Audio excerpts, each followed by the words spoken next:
सकाळी 8 नंतर अंघोळ करणाऱ्या महिलांनी हा व्हिडिओ नक्की पहा. 1. मुनी स्नान.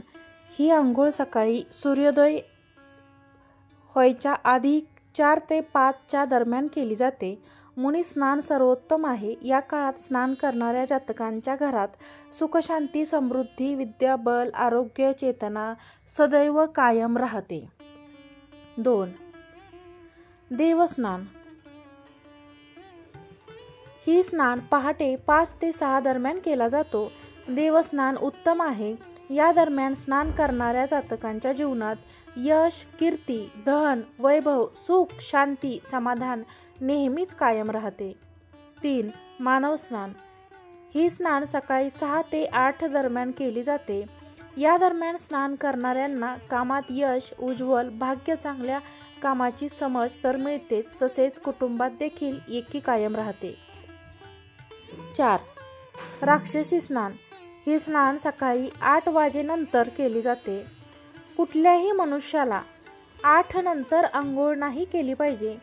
असे स्नान हिंदू धर्मात निषेध आहे. या काळात स्नान करणाऱ्या लोकांच्या घरात दरिद्रता, नुकसान, क्लेश, धन हानी, कष्टाळू जीवन जगावे लागते. 5. अंघोळ करताना या मंत्राचा जप करा. तो मंत्र आहे: गंगेच यमुने चैव गोदावरी सरस्वती नर्मदे सिंधू कावेरी जलस्मिन निधी कुरु. स्नानाच्या वेळी मंत्र पठण केल्याने अक्षय पुण्य प्राप्त होते असे शास्त्रात सांगितले आहे. त्याच वेळी मनुष्याचे शरीर आणि आत्मा शुद्ध राहतो. एवढेच, या मंत्राचा जप केल्याने निरोगी आयुष्य मिळते, तसेच नकारात्मक ऊर्जा तुमच्यापासून दूर राहते. मान्यतेनुसार अंघोळ करताना या मंत्राचा जप केल्याने राहूचा अशुभ प्रभाव कमी होतो. 6. विवस्त्र अंघोळ करण्यास शास्त्रात का निषिद्ध आहे? गोपिका नदीवर विवस्त्र अंघोळ करत होत्या. त्यावेळी भगवान कृष्णाने त्यांचे कपडे चोरले होते. हे कपडे चोरल्यावर गोपिका फार हताश झाल्या होत्या. त्यांनी नटखट कृष्णाला आपले कपडे परत करण्यासाठी विनंती केली. गोपिकांनी खूप वेळ विनंती केल्यावर कृष्णाने त्यांचे कपडे परत केले होते. तसेच त्यावेळी भगवान कृष्णाने त्यांना या वागण्यातून बोध देत म्हटले की कधीही आपण विवस्त्र होऊन अंघोळ करणे बंद केले पाहिजे. असे केल्याने आपण जलदेवता वरुण यांचा अपमान करतो. त्यामुळे सार्वजनिक ठिकाणी अथवा बंद खोलीमध्ये विवस्त्र होऊन अंघोळ करू नये. 7. तुळशीला पाणी. महिलांनी अंघोळ केल्याशिवाय कधीही तुळशीला पाणी घालू नये. तुळशीला पूजनीय मानले जाते. त्याला अशुद्ध हातांनी स्पर्श केल्याने किंवा स्नान न करता पाणी घातल्याने लक्ष्मीचा कोप होतो.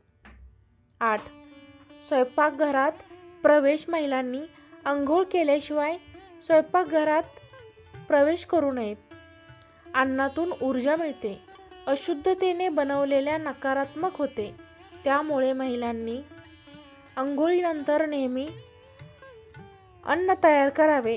तसेच अंघोळ न करता अन्न शिजवणे हा अन्नपूर्ण मातेचा अपमान मानला जातो.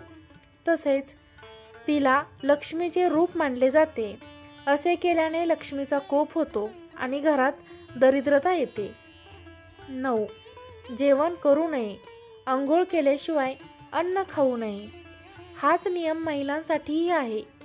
अंघोळ न केल्याने आरोग्यावरही वाईट परिणाम होतो आणि माणूस आळशी बनतो. अंघोळीने उत्साह येतो आणि मनात चांगले विचार येतात. 10. केस विंचारणे. काही लोकांना सकाळी उठल्याबरोबरच केस विंचरण्याची सवय असते. ही सवय महिलांनी अजिबात नसावी. शास्त्रानुसार महिलांनी सकाळी लवकर अंघोळ केल्यावरच केसांना कंगवा लावावा. 11. पैशाला हात लावू नये. धन हे लक्ष्मीचे रूप मानले जाते. अंघोळ न करता पैशाला हात लावल्याने लक्ष्मीचा अपमान होतो आणि तिला राग येतो. यामुळे माणूस गरीब होतो. महिलांनी अंघोळीशिवाय कधीही पैशाला हात लावू नये. व्हिडिओ आवडल्यास व्हिडिओला लाईक करा, चॅनलला सबस्क्राईब करा. धन्यवाद.